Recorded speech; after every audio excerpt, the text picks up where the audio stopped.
आप में से कितने हैं जो यूपीएससी एस्पिरेंट्स हैं? हाथ ऊपर करिए। 1 2 3 4 5 6 7 8 9 10। आप में से कितनों को लगता है आपका हो जाएगा? 1 2 3 4 5 6 7 8 9 10 11 11 को लग रहा है। मतलब जो तैयारी नहीं भी कर रहा उसको भी लग रहा है कि नहीं मेरा तो हो जाएगा। बहुत बढ़िया। कोई है आप में से जो खुल के बात करना चाहेगा, मतलब जो भी कोचिंग वोचिंग में जहां से भी कर रहे हो? अपनी प्रिपरेशन अभी से स्टार्ट कर रहा हूँ ग्रेजुएशन के अभी साथ। आप स्टार्ट कर रहे हो? Yes, sir. यानी आपने ज्वाइन कर लिया है या अभी नहीं कर किया लिया है? सर, ज्वाइन कर लिया, 8 मंथ हो चुके हैं। बहुत सारी चीज़ें हमें नई नई सीखने को मिलती हैं। अभी जैसे बाहर रह के हम टर्म सुनते हैं कुछ भी नया, वहाँ जाके हमें पता चलता है एक्चुअल में ये है क्या, जो उसके बारे में डिटेल में पढ़ते हैं जीएस में या उसमें, तो उसी के बारे में जानकारी और ज़्यादा हो जाती है। उस जानकारी का क्या करोगे आगे इन्फॉर्म काम आएगा ये तो आगे? एग्जाम कहाँ में। काम आएगा? मतलब कहीं जॉब करने जाओगे तो ये काम आएगी जानकारी? यस सर, आएगा।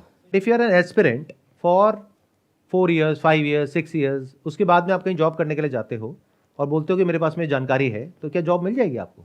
वहाँ पर तो नहीं सर, बस ये सोशली और जो थोड़ा इंटेलेक्चुअल और मेंटली ये सब डेवलप्ड हो जाएगा। What is the use of this development? अगर वो क्रैक नहीं हुआ तो मैं आपको डिमोटिवेट नहीं कर रहा हूँ कहीं से भी, एक प्रॉब्लम को हम समझने की कोशिश कर रहे हैं। Are you guys interested? क्या इसको समझ कितने हैं? हाथ ऊपर करो। हाँ ठीक है, समझते हैं। तो अभी आप यूपीएससी की तैयारी कर रहे हो। जी सर। बेस्ट केस सिनेरियो क्या है कि आपका पहले अटेम्प्ट में ही हो जाता है। वर्स्ट केस सिनेरियो क्या है कि जितने भी अटेम्प्ट्स आपके पास में है आपने सारे दे दिए, उसके बाद भी नहीं हुआ, क्योंकि होने की पॉसिबिलिटी ऑलमोस्ट 0% है। ये आप भी जानते हो, मैं भी जानता हूं।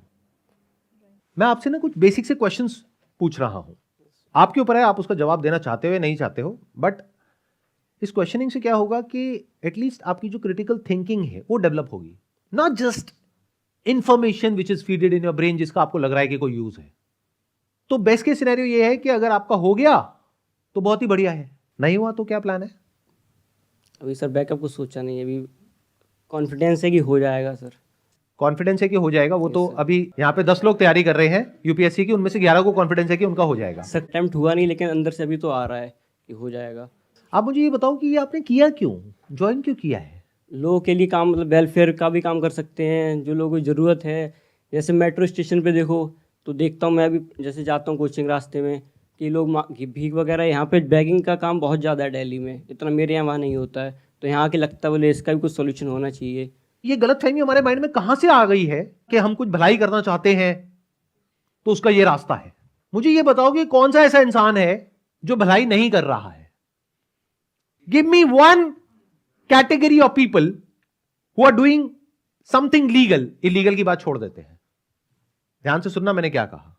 लीगली कोई इंसान कहीं पर जॉब कर रहा है, टैक्सेस पे कर रहा है, जिसकी वजह से देश चल रहा है, कहीं पर काम कर रहा है जिसकी वजह से कोई कंपनी चल रही है, जिसकी वजह से आपकी लाइफ चल रही है। आज जो आप प्रोडक्ट्स और सर्विसेज यूज करते हो उसमें से कितनी है जो प्राइवेट कंपनीज बनाती है और कितनी है जो पब्लिक कंपनीज बनाती है? Majority of products and services that you are using, जिसके बेस पे आपकी लाइफ टिकी हुई है, वो प्राइवेट कंपनीज चलाती है। तो जो उस पूरे इंफ्रास्ट्रक्चर को संभाल रहे हैं, क्या वो पब्लिक वेलफेयर नहीं है? क्या एक डॉक्टर जो कहीं पर काम कर रहे हैं, चाहे प्राइवेट क्लिनिक है, चाहे किसी गवर्नमेंट हॉस्पिटल में है, चाहे प्राइवेट हॉस्पिटल में है, क्या वो पब्लिक वेलफेयर नहीं है? क्या उसके बिना हमारा देश चल जाएगा? तो ये गलतफहमी कहां से आ जाती है हमारे माइंड में कि अगर हमको पब्लिक वेलफेयर करना है तो उसका ये रास्ता है। और हम सच क्यों नहीं बोलते हैं, जो है वो क्यों नहीं बोलते हैं कि हमें पावर चाहिए, हमें सोसाइटी में एक स्टेटस चाहिए? हम ये कहानियां क्यों साथ में गढ़ने लग जाते हैं कि मुझे कुछ वेलफेयर करना है? अगर आपने ये क्रैक कर लिया, मान लो 2 4 5 साल बाद, और आपको मैं एज एन इंटरव्यूअर ये ऑप्शन देता हूं कि आपको जॉब तो मिलेगी, लेकिन वो करने को नहीं मिलेगा जो आप करना चाहते हो, यानी कि क्या? पब्लिक डीलिंग ना, वो सब नहीं मिलेगा। पूरी जिंदगी भर यहां पर ऑफिस में बैठ करके ये काम करना होगा जो हम कह रहे हैं, लेकिन ठप्पा मिल जाएगा कि आपका हो गया है। तो करोगे या छोड़ दोगे? छोड़ देंगे सर, कुछ दिन तो सर अच्छा लगेगा, ठीक है नया नया मिल रहा है, उसके बाद अंदर से फिर आएगा जो करना चाह रहे थे वो तो कर ही नहीं रहे हैं। जिस गोल को पाने में आपने 5 साल लगाए, आप कह रहे हो उसको पाने के बाद में मैं छोड़ दूंगा? वो तो सर एक यूपीएससी का रास्ता है, जो करना है वो जब वही नहीं कर पा रहे हैं तो फिर क्या फायदा है? तो फिर वो क्यों रास्ता है? और भी बहुत सारे रास्ते हैं, जिसको करना है उसके लिए तो बहुत सारे रास्ते हैं, वही क्यों रास्ता है? लाइफ में अगर सच में कुछ करना है ना, तो आपकी जो शुरुआत है वो हमेशा सच्चाई से होनी चाहिए। अगर शुरुआत ही झूठ पर हो गई, पूरी जिंदगी झूठ बोलते रहोगे, दुनिया से भी और खुद से भी। सच बोलो ना कि भाई मुझे पावर चाहिए, तो सर मुझे और किसी चीज से कोई लेना देना नहीं है। सड़क पे जाकर के भिखारियों की मदद करनी है, अभी कर दो, अभी तो कौन रोक रहा है? चलो एक काम करो, मैं आपको ऑफर देता हूं, देखते हैं कितनी मदद करते हो आप भिखारियों की। आप जा करके अगले 1 महीने तक भिखारियों की मदद करो सड़कों पे, उसके लिए जो पैसा लगेगा मैं दूंगा आपको, लेकिन आपको दिन में 12 घंटे काम करना होगा। करोगे? Yes sir. और 1 महीने तक आप यहां पे नहीं जा पाओगे, जो भी आपकी कोचिंग है। अब बोलो यस सर। बोलो आपके लिए इंपॉर्टेंट क्या है, ये कोचिंग या फिर मदद करना सड़क पे जो भिखारी है उनकी? अगर वो इंपॉर्टेंट है तो कोचिंग गई भाड़ में। आप यही तो कह रहे हो ना कि भाई वो कोचिंग मैं इसलिए ले रहा हूं क्योंकि कोचिंग करके मेरा ये हो जाएगा और मैं भिखारियों की मदद करूंगा। मैं आपको एक ऑप्शन दे रहा हूं, ओपन ऑप्शन, देखते हैं आप ये एक्सेप्ट करते हो या नहीं करते। यूपीएससी क्रैक करने के बाद में आपको जो सैलरी मिलेगी यस सर। उतना पैकेज मैं आपको अभी देता हूं, लेकिन दिन में 12 घंटे आपको वो करना पड़ेगा जो आप कह रहे हो, यानी 12 घंटे दिन में सुबह से लेकर के रात तक भिखारियों की मदद करनी होगी। उसके लिए जो पैसा लगेगा वो हमारी कंपनी का एक CSR डिवीजन है, वो आपको पे करेंगे। और भी सर डिपार्टमेंट है ना, और भी काम है उसमें, सिर्फ यही थोड़ी यूपीएससी की जरूरत।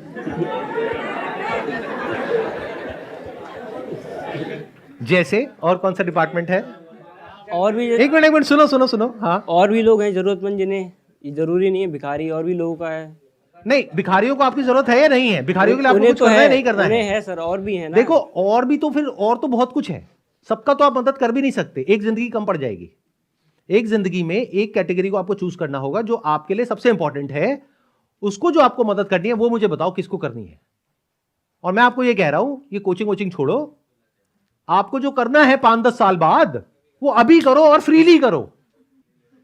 बोलो ऐसा कौन सा कॉज है जिसके लिए आपके अंदर से आ रहा है? अगर आ रहा है तो, या फिर सच बोल दो कि नहीं नहीं ये भिखारी भिखारी की तो सब बातें हैं, मुझे कोई फर्क नहीं पड़ता है, मैं रेड लाइट पे खड़ा होता हूं, कोई भिखारी आता है मैं उसको भगा देता हूं। स्टार्टिंग से सर यही है, जब पहली बार सोचा था तब यही था, लोगों को देख के। लेकिन जब आप मेरी बातें सुन रहे हो तो रियलिटी सामने आ रही है और समझ आ रहा है कि मेरे को भिखारियों से कोई मतलब उस नहीं टाइम है। सर ग्लैमर और ये सब नहीं देखा था कि स्टेटस यार इससे ये सब मिलता, उस टाइम तब ये सब नहीं था कुछ भी। उस वक्त भिखारी था, उस टाइम लेकिन यही अभी था ग्राउंड लेवल पे जो है वो कर। अब तो ये सोशल मीडिया के थ्रू और बढ़ता जा रहा है। हाँ, अब आई ना असलियत। देखो एक एक करके चीजें सामने आ रही हैं।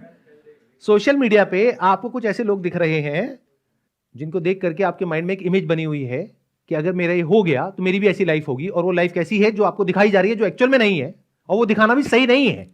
आप देख करके तालियां बजाते हो कि कितना अच्छा काम किया है इन्होंने, अच्छा नहीं है वो काम। वो बिल्कुल ऐसा है जैसे नायक मूवी में नहीं होता कि अभी के अभी इंसाफ, सीधा गाड़ी से उतरे, बढ़िया सा पीछे म्यूजिक लगा हुआ है स्लो मोशन में, हाँ भाई तू क्या कर रहा है, चल यहां से निकल। वो कह रहा है नहीं जी बाबूजी, नहीं जी नहीं जी नहीं जी। अब वो सोच लो, वो जो इंसान हाथ जोड़ रहा है, उसके पैर पड़ रहा है, वो आपका बाप है। अब ये सही है काम या गलत है? इंसाफ का ये तरीका नहीं है। एक इंसान की इज्जत होती है, और उसको सोशल मीडिया पे डालने की परमिशन दी किसने? अगर एक इंसान ने रेड लाइट जंप करी है या कोई क्राइम किया है तो उसको उसकी सजा दो ना। रेड लाइट जंप करने का चालान होता है 1000 रुपए 2000 रुपए, वहां पर आकर के नायक क्यों बनना है? और बच्चों के माइंड में ऐसी इमेजेस क्यों क्रिएट करनी है कि दुनिया में कोई हमारे आगे कुछ नहीं बोल पाएगा और मैं जाकर के किसी के साथ भी कुछ भी कर दूंगा? ये सब वो जो कर रहे हैं ये सब गलत है। कांट यू सी दैट कि भाई अगर आपने एक रेड लाइट जंप करी है तो इतनी पावर है उसके पास में, किसी भी ऑफिसर के पास में, कि वो आपका उतने का चालान काट सकता है जितना कि लॉ एंड ऑर्डर कहता है। बट उसमें यह नहीं लिखा हुआ है कि उस इंसान को आप सोशल मीडिया पे जलील करोगे लाखों करोड़ों लोगों के सामने। ये कहां लिखा हुआ है? क्या उस इंसान ने ये परमिशन दी उसको, अफसर को, क्या पब्लिकली जाकर के मुझे ह्यूमिलिएट कर सकते हो? और ये जनता ये नहीं समझ रही है कि वो पावर वो उस आदमी पे नहीं दिखा रहे हैं, वो आपके ऊपर दिखा रहे हैं, और आप खुश हो रहे हो कि बहुत अच्छा काम हो रहा है। मैं आप सबका एक बहुत बड़ा भ्रम तोड़ रहा हूं। अव्वल तो ऐसा होता नहीं है जैसा दिख रहा है सोशल मीडिया पे, और अगर कोई ऐसा कर भी रहा है तो वो करना इलीगल है। इस बात को अच्छे से समझ लो। ये जो कोचिंग वाले हैं जितने भी, वो आपके साथ ऐसी बातें नहीं करेंगे जैसी मैं कर रहा हूं। वो क्या बोलेंगे? ऐसी बातें करना छोड़ दो कि कितनी सीट्स है और कितनी नहीं है। तुझे तो एक ही सीट चाहिए ना। आप ये मत सोचो कि 10 लाख लोग अप्लाई करते हैं, उसमें से इतनों का होता है इतनों का नहीं होता है। अरे तुझे तो एक ही सीट चाहिए, वो एक सीट तेरी ही है। सबको यही बोल रहे हैं। कोचिंग वालों को टॉपर्स चाहिए। अरे कोचिंग वालों को क्या चाहिए वो तो छोड़ ही दो, वो तो एक अलग ही गेम है और बहुत इंटरेस्टिंग गेम है अगर वो आप समझ पाओ तो। वो अगर किसी में भी थोड़ा सा भी दिमाग होगा तो वो समझ जाएगा कि गेम क्या है और किस लेवल पे है। कि अगर एक कोचिंग में मान लो फॉर एग्जाम्पल 20,000 बच्चा है जो 2 लाख रुपए दे रहा है, तो कितना पैसा हो गया एक साल का? 4 करोड़। 4 करोड़। ऐसे यूपीएससी क्रैक करोगे? जवाब दो। 20,000 इंटू 2 लाख कितना हुआ एक साल का? सर 9 0 आएंगे, 400 करोड़ होंगे। 400 करोड़ रुपए वो कोचिंग वाला कमा रहा है, चाहे आपका हो या ना हो। ज्वाइन करते वक्त आप में इतना भी दम नहीं है कि जा करके उस कोचिंग वाले से पूछो कि ये टॉपर्स को छोड़ो जो आप मेरे को 2-4 नाम बता रहे हो जिनका आपके कोचिंग के थ्रू हुआ है, मुझे एग्जैक्ट नंबर दो कि पिछले साल कितने लोगों ने आपके यहां से किया, उसमें से कितनों का हुआ और कितनों का नहीं हुआ। तब एक परसेंटेज निकल के आपके सामने आएगी और तब एटलीस्ट आप ये कर पाओगे जो अगर आपको करना ही है, कसम खाली है कि नहीं मुझे तो करना ही है, तो आप थोड़ा तरीके से करोगे। ऐसे नहीं कि बस किसी को देखा और किसी के फेस वैल्यू पे जाकर के कोई भी कोचिंग ज्वाइन कर लिया। फॉर एग्जाम्पल किसी के यहां पे 1000 बच्चे हैं और 10 का हुआ तो परसेंटेज में कितना आया? 1%। 1%। किसी के यहां पे 10,000 बच्चे हैं और 20 का हुआ तो कितना परसेंट है? 0.2%। तो कौन सी कोचिंग को आपको ज्वाइन करना चाहिए आइडियली? 1%। जो छोटी है, जिसकी सक्सेस रेशियो बेटर है, बजाय कि ऐसी कोचिंग को जिसको नाम बहुत है लेकिन सक्सेस रेशियो बहुत कम है। सर रियलिटी तो कोई बताता नहीं है ना अपने बारे में। तो रियलिटी पता करो।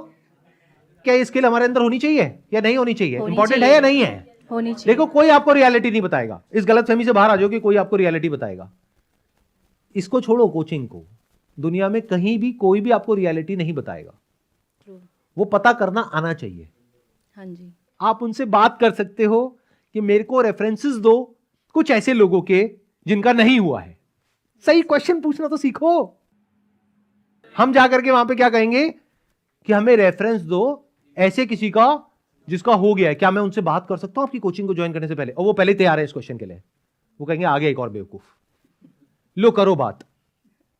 और वो बंदे बात करने के लिए तैयार बैठे। अरे बहुत बढ़िया है जी, बहुत बढ़िया है। आप क्वेश्चन ही बेकार के पूछते हो। हमें पता ही नहीं कि इंफॉर्मेशन को निकालते कैसे है। उनसे जाकर के बोलो कि मुझे नहीं पता करना कि आपके यहां पे कितनों का हुआ है, क्योंकि मुझे नहीं पता कि उनका एक्चुअल में आपके यहां से हुआ भी है या नहीं हुआ है। I don't know that. हो सकता है कहीं और से हुआ है, सेल्फ स्टडी करके हुआ है और नाम आपका आ रहा है। तो मुझे बस 10 ऐसे लोगों का नंबर दे दो जिनका नहीं हुआ है। मतलब वहां पे जो बच्चे पढ़ रहे हैं, अगर बाहर आप जाकर के एक दिन के लिए जासूसी करो, वहां पे बाहर खड़े हो जाओ जहां पे पान की दुकान होगी, चाय की दुकान होगी, वहां पे जाकर के उन बच्चों से बात करो तो बहुत कुछ आपको समझ आ जाएगा। चाहो तो बहुत कुछ पता कर सकते हो, वो अलग बात है कि हम करते नहीं है। Yes. As simple as. Please have a seat. Thank you sir. Thank you so much for coming.